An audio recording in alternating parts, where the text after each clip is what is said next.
bumalik ka rito.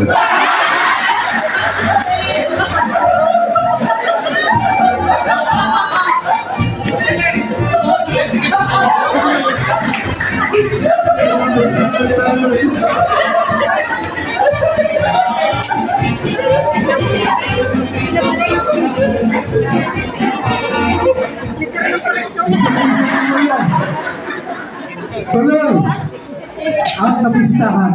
Matapos ang isa, isinasagawa ang palaro ng lahi. Upang malubos ang kasiyahan sa pagdiriwang kapistahan, hindi mawawala ang palaro panglahi na pinasisinayaan ng punong bayan o ng punong nayon. Una dito, ang panisebo. Isang kinaugaliang laro ng mga Pilipino tuwing may kapistahan at ginagawa sa pamamagitan ng pag-akyat sa madulas na kawayan upang kahanin ang bandera o ang pera na nasa dulo nito bilang simbolo ng pagdawagi. Sa kabila nito, ang marunong talo, ang magalian, hilot ang katapat.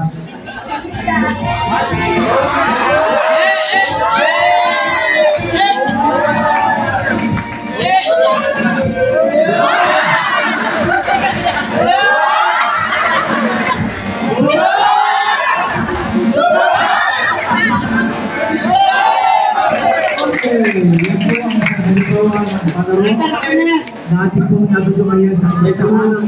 Kasunod po dito, ang ginagawa natin hampas palayo.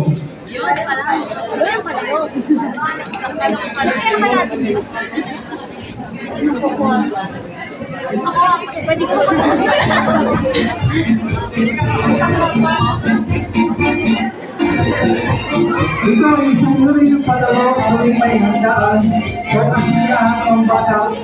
Lapit ang palaro na may naman na pera at kirti at pamalo sa mandalan ang bata ng inyanaw o salamat. Kaya makinis sa kapapalo at pakawa ng tao. Oy, tanggal niyo yun! Mara!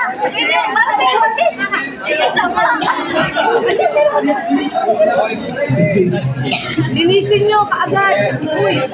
Linis! Walis! Walis! Uy! Linisin yun! Linisin yun! Uy, linisin yun! Uy! Ang kitakasigaw ang sabaw.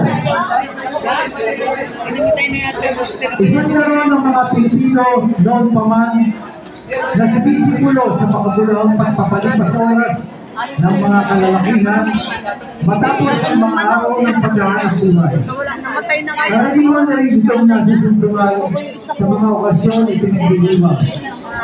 Ito ay ginagawa sa pamamagitan ng pagtutunggali ng dalawang alagang manok ng mga sabongero at sa pagkang huli ay magpagtutuwangan at pagsasaluang adobo at ginebra.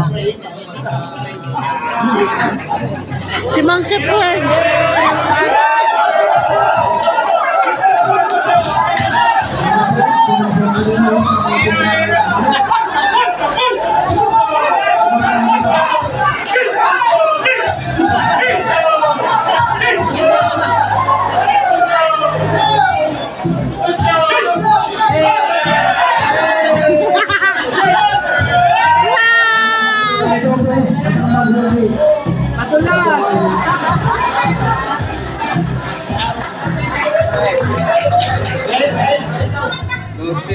Ay, nakapaint ka po eh.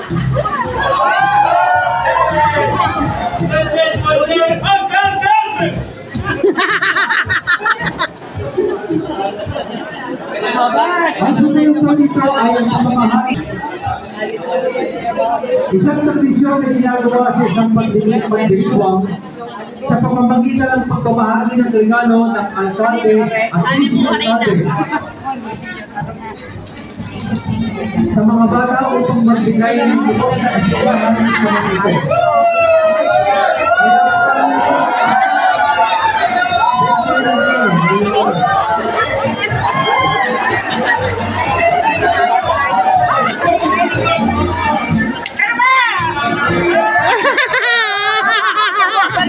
kaya.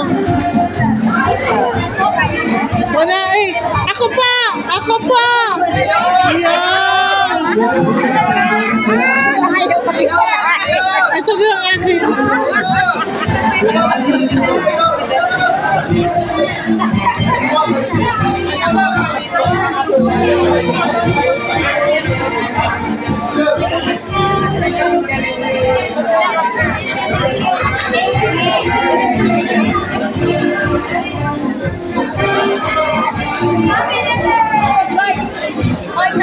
Ang forever lechon. Tabi, tabi!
At sa pagpupuri sa buong ay kapal.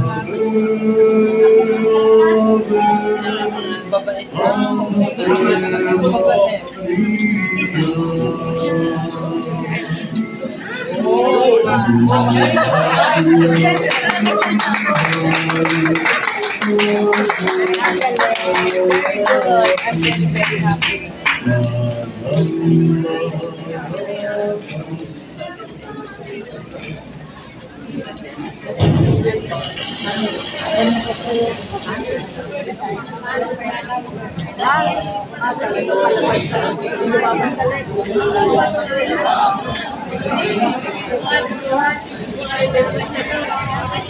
Five, four, three, two, one.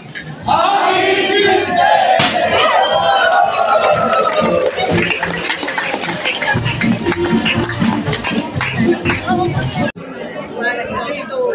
At lumalaman na maliligot ang isipan.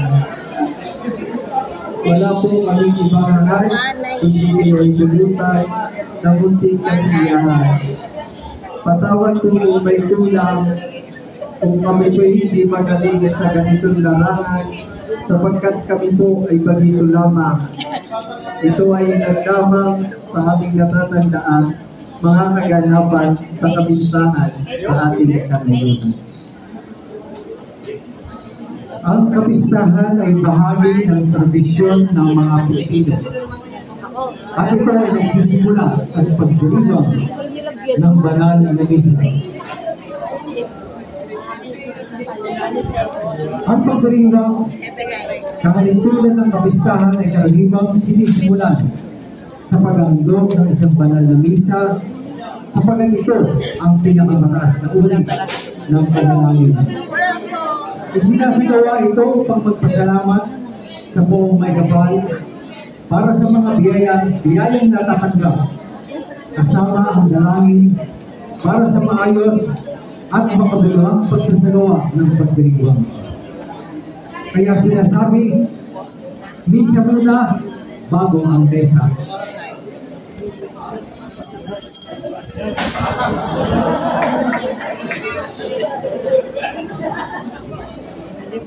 Pagpalain tayo ng lahat ng makapangyarihang Diyos, ang Ama, Anak, at ang Espiritu Santo.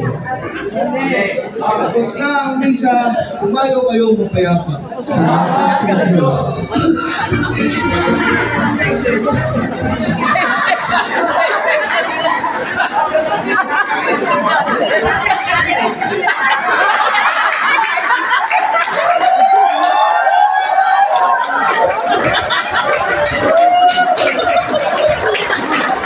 Ay hahalbagan natin ang regalo ang ating mga kapalitan na Tayo po ay magsisimula muna sa ating kurang paroko.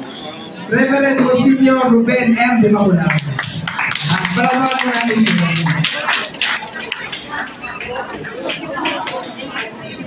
Pangkabuhayang showcase ko yan. Picture. Becca.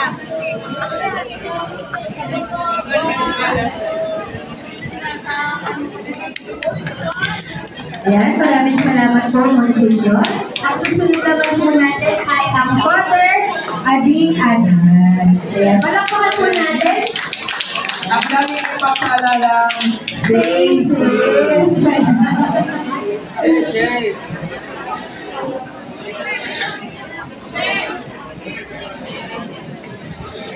Picture. Picture po tayo.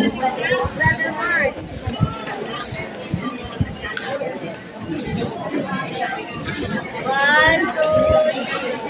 Isa pa po. One, two, three. Time po. next naman nung natin bibigyan ng regalo ay ang si Father Anthony Esther. Wow! Nagulat si Father.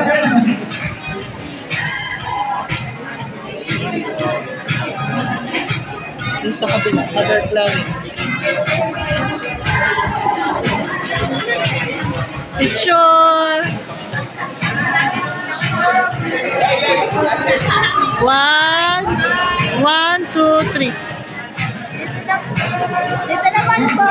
One, two, isa pa po. Ayan, and maraming salamat, Father Anthony. At last but not the least, ang ating Father Clarence Patag. Ayan, walang naman po natin.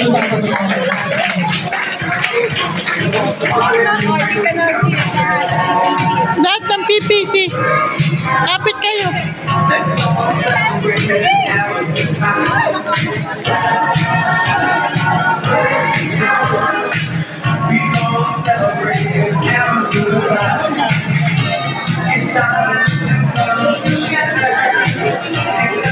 Oh, 1, 2, 3. Italin. One, two, three. Oh, lahat kayo. Lahat. Lahat kayo.